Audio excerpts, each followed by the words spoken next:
Assalamualaikum warahmatullahi wabarakatuh. Alhamdulillah, alhamdulillah rabbil alamin. Wa bihi nasta'inu ala umuri dunya waddin. Ashhadu an la ilaha illallah wahdahu la syarika lah. Wa ashhadu anna Muhammadan 'abduhu wa rasuluh. Allahumma salli wa sallim wa barik ala sayyidina Muhammad wa ala alihi wa sahbihi ajma'in, amma ba'd. Faqala Allah ta'ala fil Qur'anil Karim, ya ayyuhalladzina amanu taqullaha haqqa tuqatih wa la tamutunna illa wa antum muslimun. Wa qala Rasulullah sallallahu alaihi wasallam, man salaka tariqan yaltamisu fihi ilman sahhala Allah tariqan ila al-jannah. Barang siapa yang berupaya untuk mendapatkan suatu ilmu, niscaya Allah akan mudahkan jalan yang menuju ke surga. Mudah-mudahan kita termasuk golongan-golongan yang disabdakan Nabi sallallahu alaihi wasallam. Amin ya rabbal alamin. Baik Bapak, Ibu-ibu, para jamaah salat subuh yang dimuliakan oleh Allah Subhanahu wa taala. Di subuh ini kita akan melanjutkan amalan kita, melanjutkan wirid kita, yaitu dalam menuntut ilmu agama, mengisi ilmu-ilmu yang bermanfaat yang mendekatkan diri kita kepada Allah Subhanahu wa taala. Kita akan memasuki kepada jilid yang kedua dalam kitab Sirrus Salikin halaman yang ketiga, pada bagian adab makan dan minum yang kelima. Adab sebelum makan dan minum pada bagian yang kelima.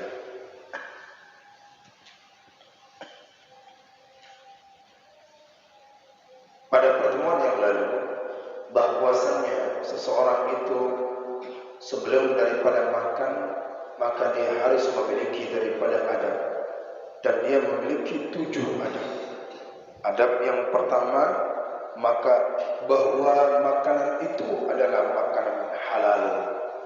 Maksud daripada halal, Allah katakan di dalam Al-Quran, ya ayyuhar rasul kulu min thayyibati wa'malu salihan. Wahai para rasul, makan olehmu daripada yang baik-baik. Maka makna yang baik-baik di sini adalah makanan yang halal.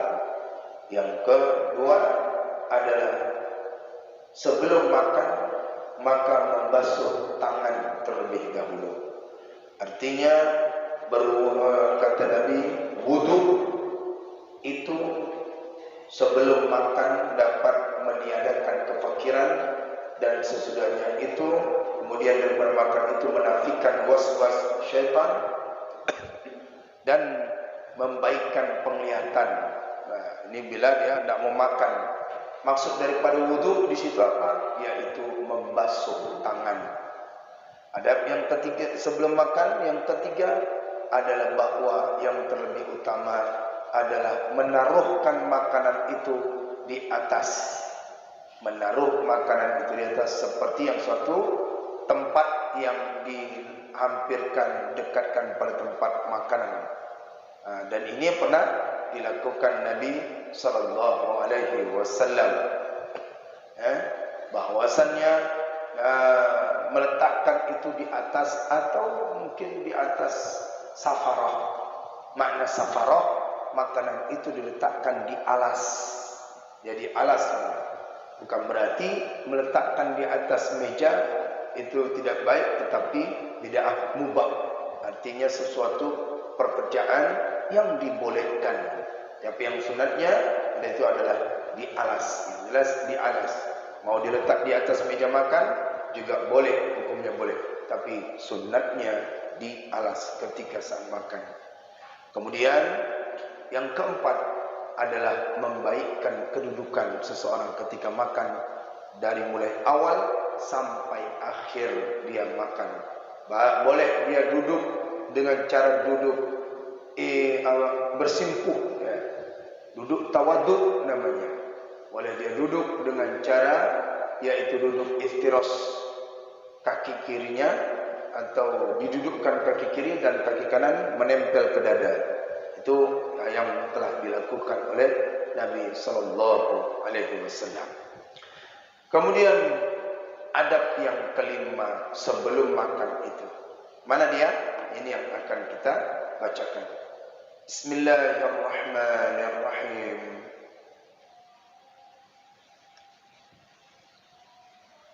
Dan adab yang kelima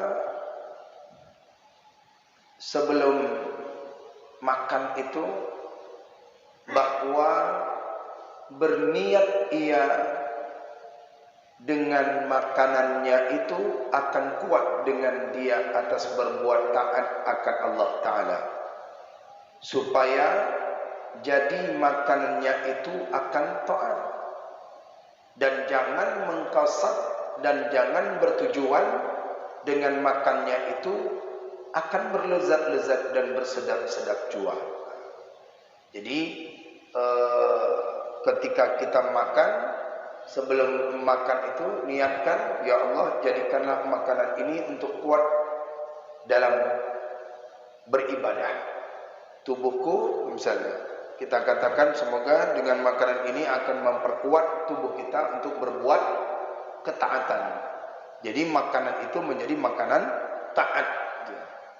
Tidak hanya makanan yang enak-enak gitu, berlezat-lezat, tetapi menjadi makanan yang mengantarkan kita menjadi berbuat ketaatan. Nah, ini yang kelima. Tanamkan niat saat makan. Saat makan. Dan seyogyanya bahwa ia mengurangkan makan itu karena tidak berniat makan jadi ibadah itu, melainkan dengan demikian itu. Artinya bahwa sebaiknya bahwa ia mengurangkan, artinya kurangkan makanannya itu hanya untuk sebagai makan-makan kenyang, tapi makanan yang dijadikan untuk ibadat. Dijadikan untuk ibadat. Ini makanan, begitu banyak makanannya, maka bisa menjadikan dirinya ini akan malas ibadah. Tapi ambillah makanan itu yang membuat dia daripada untuk ingat ibadah, semangat ibadah. Kalau banyak makan memang lemas badan, artinya bisa ngantuk. Ditambah lagi yaitu malas, sehingga ibadah mudah tidur. Tapi makanlah dia itu sebaiknya dengan kurangkan makannya hanya untuk ibadah saja. Sabda Nabi sallallahu alaihi wasallam, "Ma mala'a ibnu Adam wi'a'a syarran min batnihi hasaba ibnu Adam laqimatun yuqminu salbuhu fa inna alam yaf'al fa thuluthu lit-ta'am wa thuluthu lisyarab wa thuluthu lin-nafsi." Artinya, tiada memenuhi oleh anak Adam akan sesuatu bejana yang terlebih jahat daripada memenuhi akan perutnya. Memadalah anak Adam memakan akan beberapa suap yang akan mendirikan sulbinya pada berbuat ibadah. Maksud sulbi ini, dia makan makanan itu untuk menguatkan pinggangnya. Menguatkan pinggangnya untuk berdiri ibadah. Itu. Jadi bila dalam satu makanan anak Adam memasukkan ke dalam perutnya, maka dapat mengakibatkan nanti akan itu terlebih jahat. Terlebih jahat. Tapi bila dia ambil sesuap untuk mendirikan sulbinya, jadi saat hendak mau beribadah, makanan yang dia makan untuk menguatkan dia berdiri saat ibadah. Pinggangnya, sulbi, pinggang. Maka jikalau tidak diperbuat akan yang demikian itu, kalau dia misalnya tidak diperbuatnya makanan untuk ibadat itu, maka memakan sepertiganya. Perut memakan yang sepertiga. Ambil saja yang sepertiga. Ya. Yang pertama itu bagi tempat makanan, dan sepertiganya yang kedua itu bagi tempat minuman, dan sepertiganya yang ketiga itu bagi tempat nafsu. Jadi ambil sepertiga-sepertiga. Bila dia tidak makan seperlunya, tapi ambillah dengan sepertiganya saja. Nah, ya, ini niatnya, ini makanannya.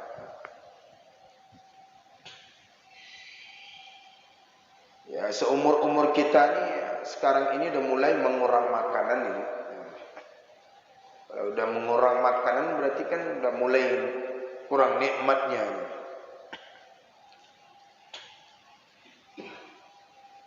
Dan sunat belum.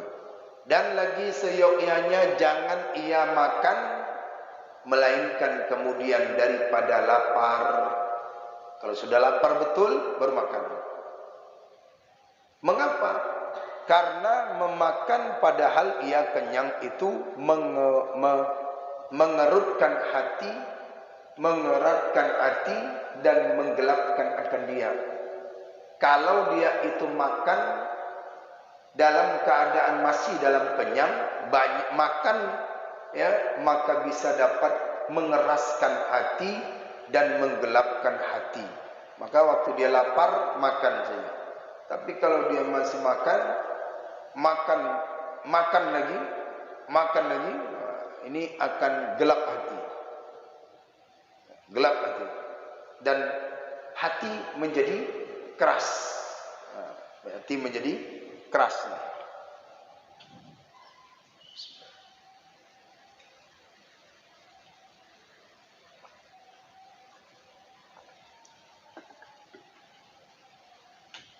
Dan sunat ia berhenti daripada makan itu dahulu daripada kenyang.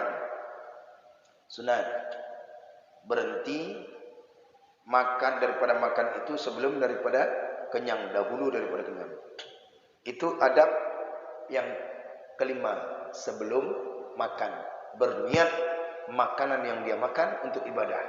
Ambillah makan hanya sepertiganya atau menguatkan untuk tubuh. Ada memang orang makanannya itu tergantung masing-masing, ya. Ada yang tergantung masing-masing makanannya. Ada dia makan, misalnya seorang kalau makan misal sarapan, namanya sarapan. Ada yang tak bisa dia makannya itu hanya sekedarnya saja. Ada orang yang makan sarapan tak bisa, kurma tak bisa. Kalau dia makan makanan yang lain tak kuat, roti tak kuat. Apalagi seperti kita makan roti tak sanggup. Kalau satu hari makan roti aja. Kalau orang-orang negeri Eropa sanggup dia makan. Beda, tulangnya beda.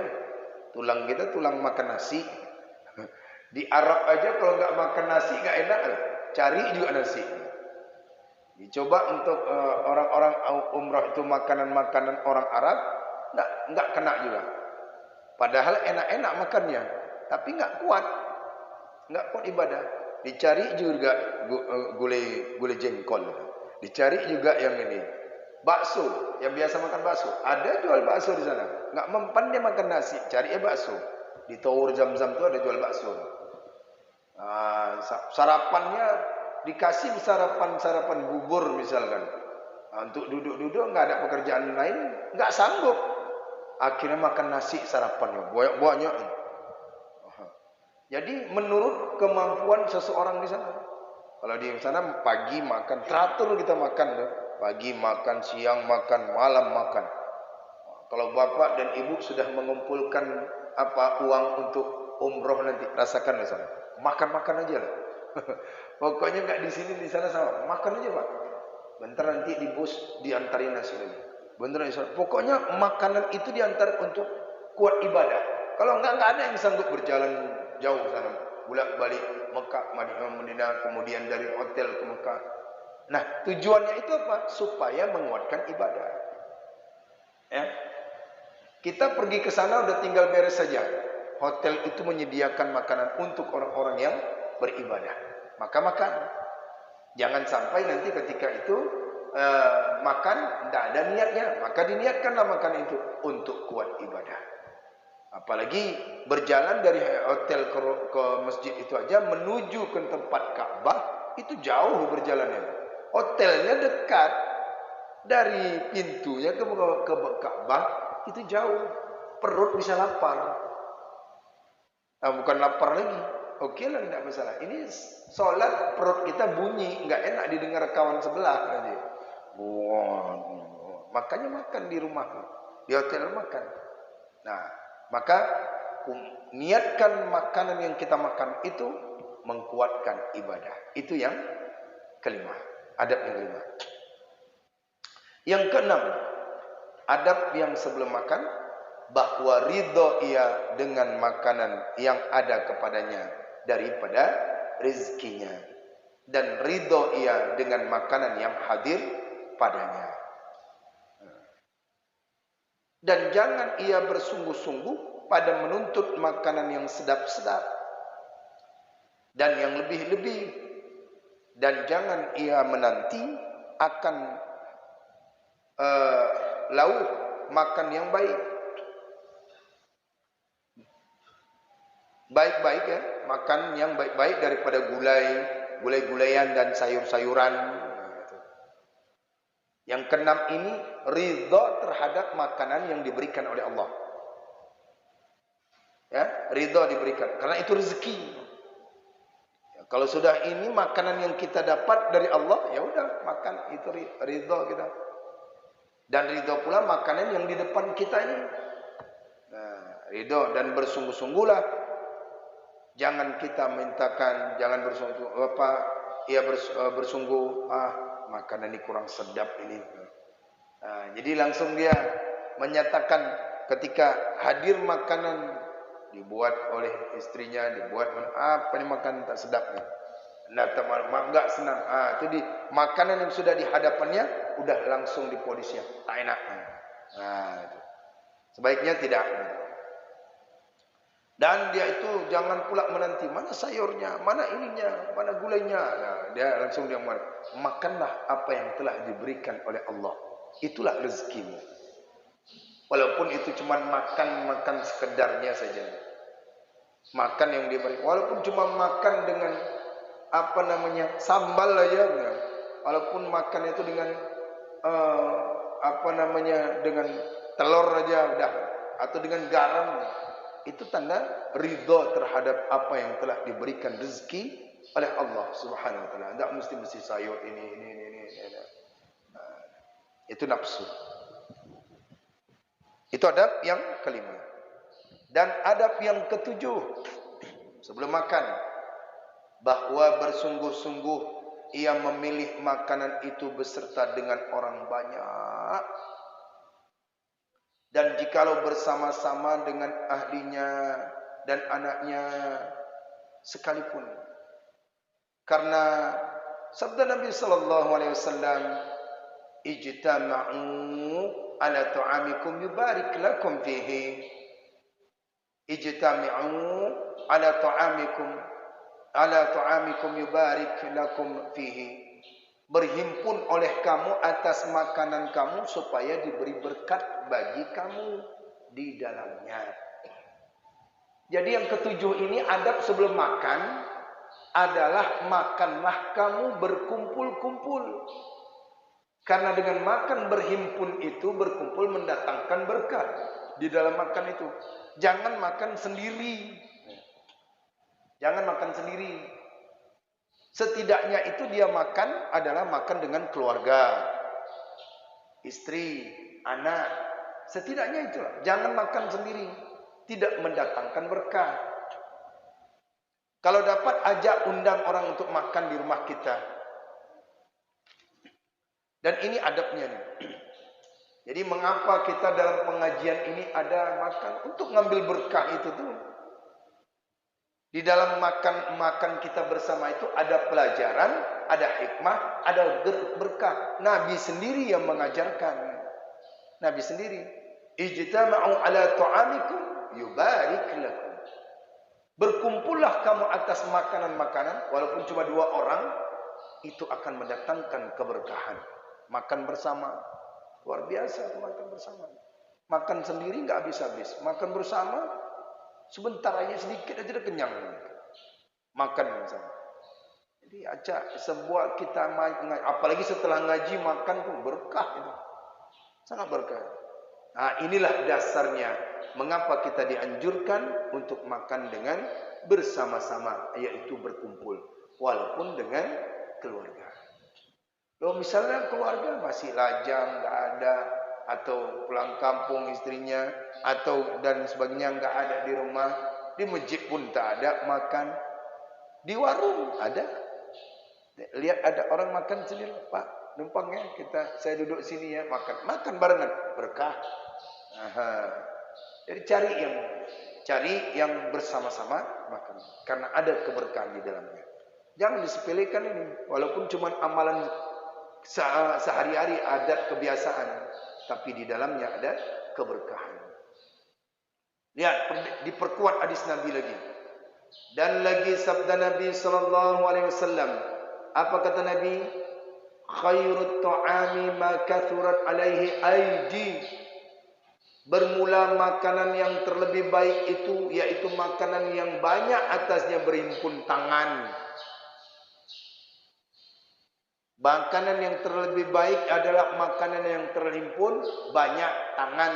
Artinya dalam satu nampan juga boleh, wadah itu banyak makan.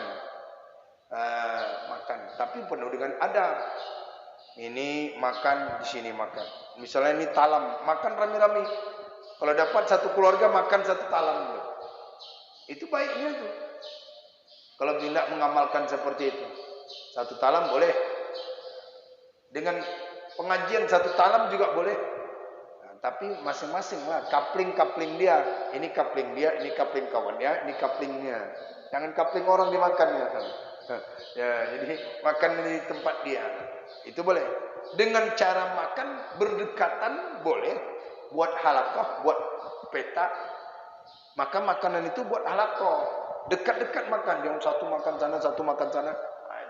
Ini coba kita nanti hari Ahad subuh tuh nak makan, jangan sana sini.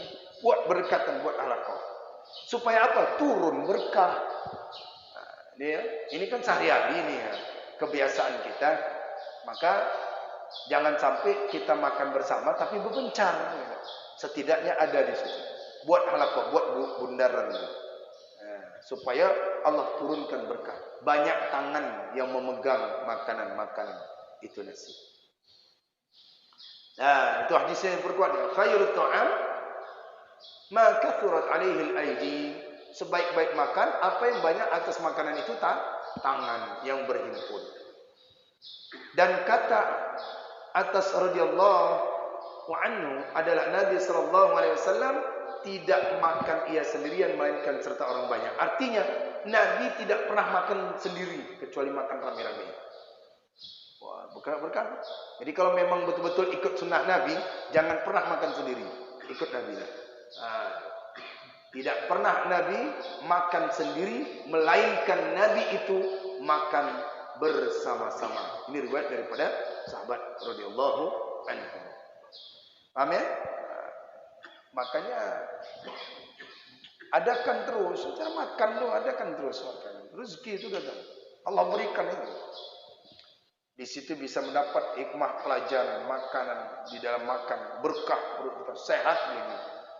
Ya, makanya jangan takut anak dimasukkan pesantren tu. Sehat mereka tu. Tapi pulang-pulang dia ada yang kurusnya, itu untuk menghilangkan lemak-lemak penyakitnya tu.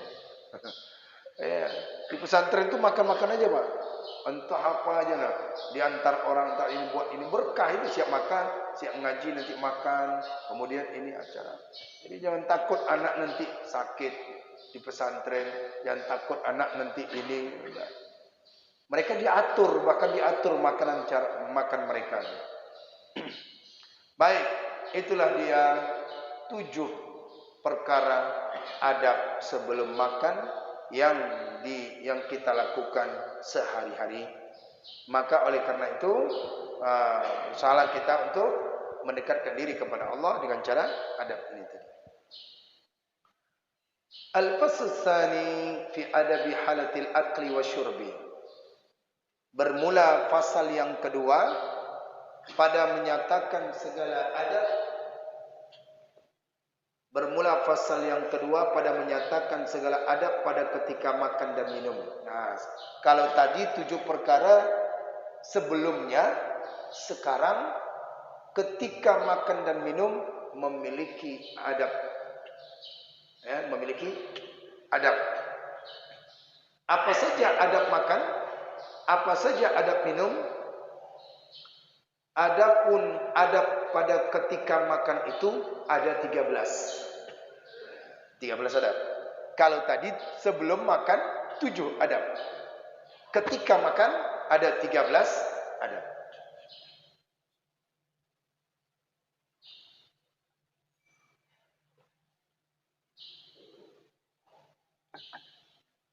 Silakan untuk diamalkan.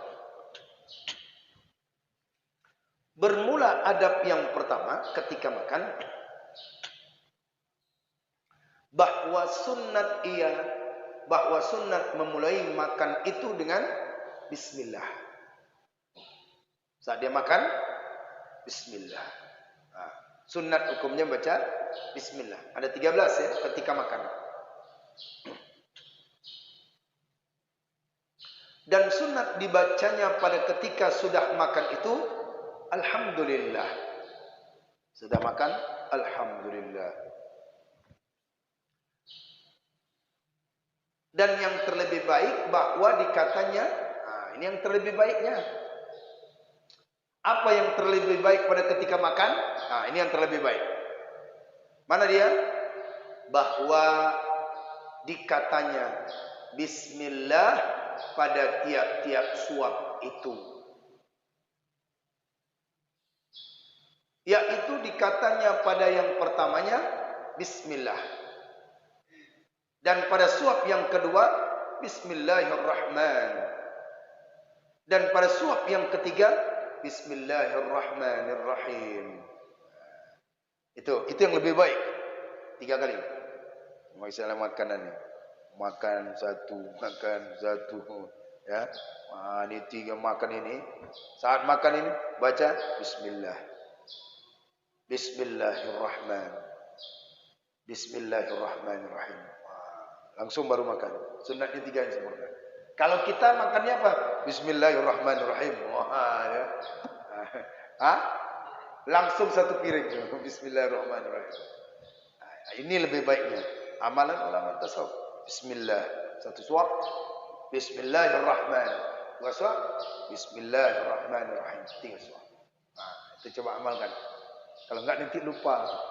Ilmunya sampai halaman ujung nanti mana ada. Kalau ngamalkan ingat ilmunya.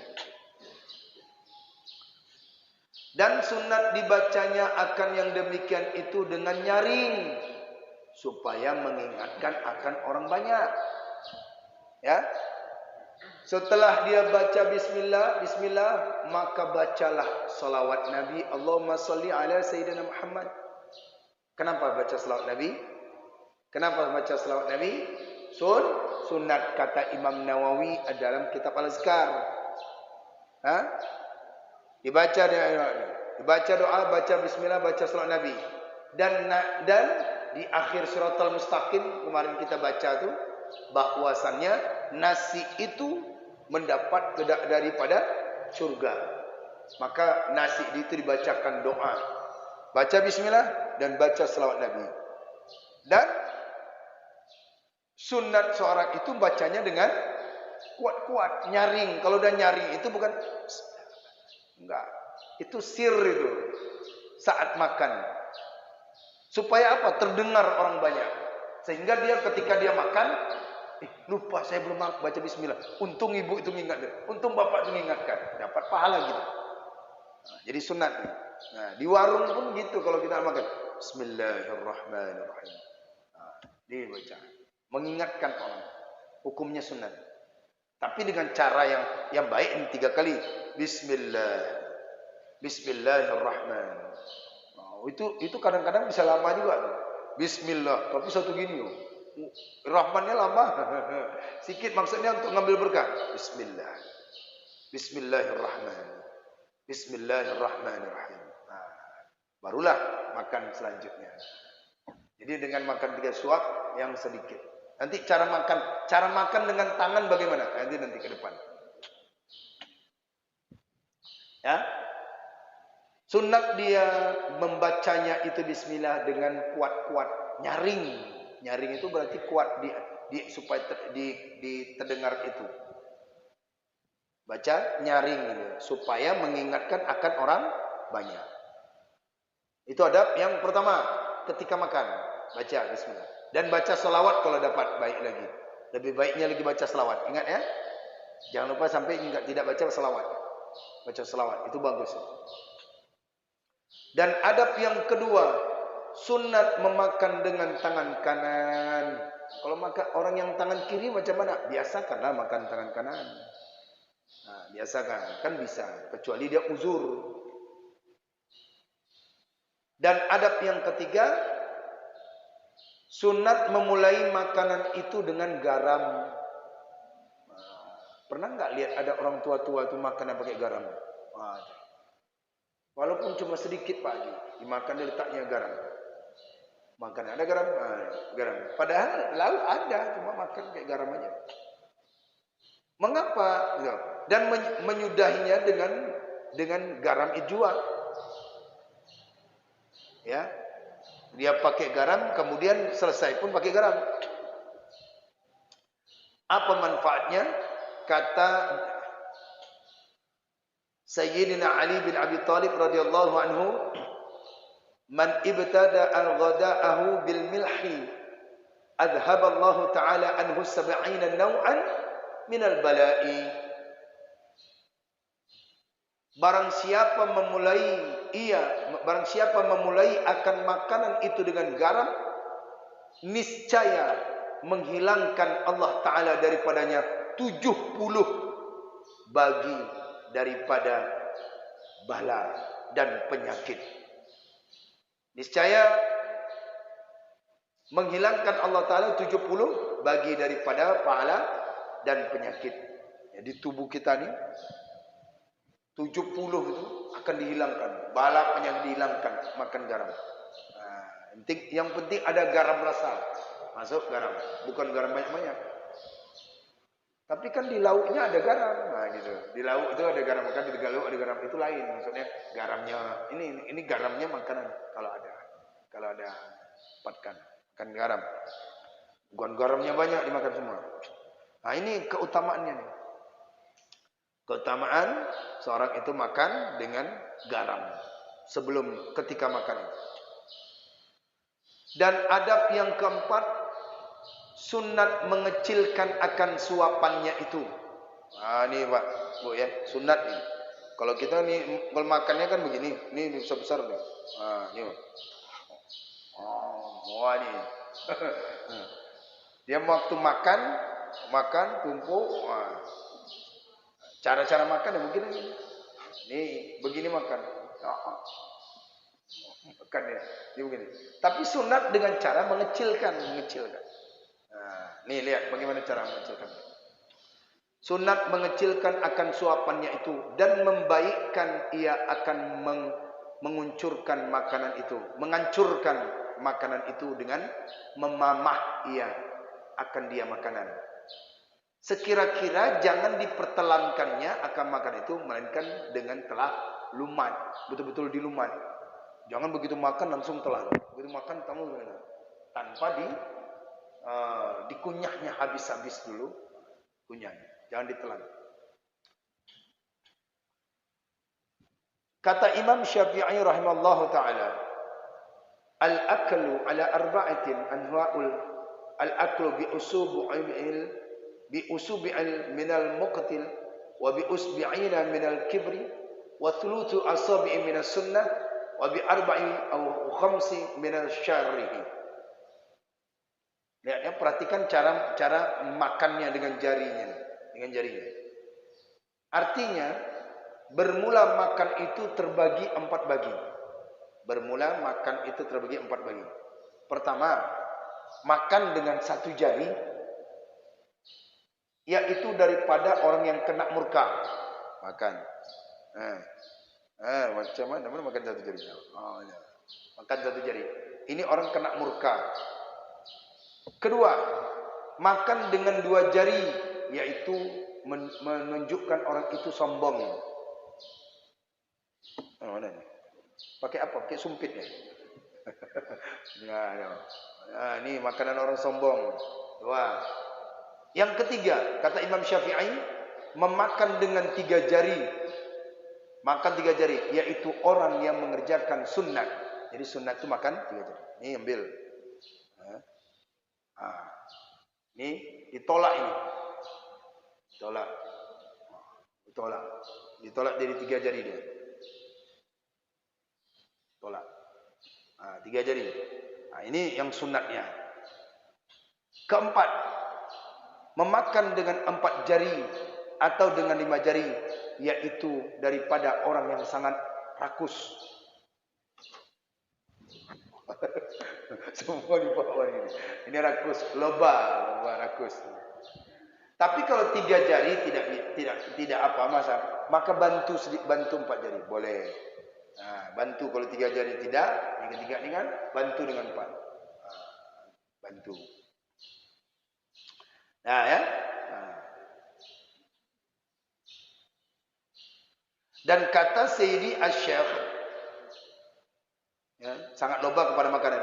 Dan kata Sayyidi Asy-Syaikh Abdul Qadir Jilani di dalam kitabnya yang bernama Gunya, sunat memakan itu dengan 3 jari. Tapi Syekh Abdul Qadir Jilani dengan 3 jari. Inilah yang sunatnya. Bukan suapnya di 3 jari ini. Mengambilnya boleh, tapi menyuapkan masuk ke mulut 3 jari. Masuk jarum ke mulut 3 jari. Dan inilah makna kata Al-Arif Billah Sayyidi As-Sayyid Abdullah Al-Haddad di dalam kitabnya yang bernama Nasaihid Diniyah. Apa kata beliau? Wa kullu bisababati wal wusta wal ibham wa in ihtajat ila al-isti'anati bil baqiyati fi nuhuril arzaki fala ba'sa. Fil nuhuril arza fala ba'sa. Beliau berkata, makan olehmu akan makanan dengan telunjukmu dan jari tengahmu dan jarimu yang tengah dan ibu jarimu yang tanganmu dan ibu jarimu. Berarti ini telunjuk, jari tengah dan ibu jari tanganmu. Ini dia. Ada cara makan gini? Ini bukan begini ya. Ini lain cerita ini. Kena begini makanannya. Imam Al-Haddad beliau berkata dalam kitab Nasaihud Diniyah, maka makanlah olehmu itu dengan telunjukmu, jari tengahmu dan ibu jarimu. Dengan ibu jari. Dan jikalau engkau berkehendak minta tolong dengan jari yang tinggal itu pada seumpama makan nasi, maka yaitu tidak mengapa memakan dengan yang lebih daripada 3 jari. Silakan. Dari 3 ini mau kita bantu. Tambah lagi. Berarti 4. Tambah lagi. Kalau makan nasi, kalau makan yang seperti ini jatuh-jatuh juga kan? Jatuh-jatuh juga. Tapi memang ini sunatnya seperti ini makan. Tapi minta bantu aja. Kalau kita bantu lagi lah, nggak masalah. Bantu yang jari manis ini. Gitu. Kalau nak mau coba, besok coba hari ini. coba kita amalkan langsung. Tidaknya kan ngamalin pernah lah. Fala ba'sa, dan tidaklah mengapa. Dan maka tidak mengapa memakan dengan yang lebih daripada 3 jari. Dan adab yang kelima, bahwa jangan ia mencapai akan suapan yang kedua, melainkan ia telah menelan akan suapan yang pertama itu. Dengan cara nanti buat prakteknya kita untuk mengamalkan, kemudian kita makan dengan cara yang begini. Nah, yang di mulut habiskan dulu, baru suapan yang kedua. Jangan yang di mulut masih ada, disimpan ke kanan, masuk lagi, simpan ke kiri. Simpan lagi, simpan ke sini. Nah, habis itu, telankan dulu katanya. Telankan. Maka adab yang keenam, bahwa jangan ia mencelakan akan suatu makanan itu. Mencela, apa nih makanan tak enak, apa nih makanan begini, apa nih. Mencela makanan itu. Karena adalah Nabi SAW tidak pernah mencela akan makanan sekali-kali. Adalah ia apabila berikannya ia akan suatu makanan, maka memakan ia Nabi akan dia. Dan jika tidak berkenan, Nabi tidak berkenan, maka Nabi meninggalkannya itu akan dia makanan dengan tidak mencela. Ada makan, Nabi makan. Jika tidak, jika Nabi tidak berkenan, tidak mau, tidak suka, atau mungkin tak cocok, udah tinggalkan aja. Tapi tidak mencela. Apa makanan ini seperti ini, seperti ini. Makanan ini seperti ini. Makanan bubur, masak bau seperti itu. Itu besar-besar itu. Jadi jangan ngebayangin yang luat-luat gitu. Makanan yang menjijikkan di pikiran kita, tidak. Kalau tidak, ya sudah, tidak apa-apa. Jangan dimakan, jangan sampai keluar kata-kata yang tidak gitu, berkenan. Nah, itulah dia ya. Sampai yang keenam dulu.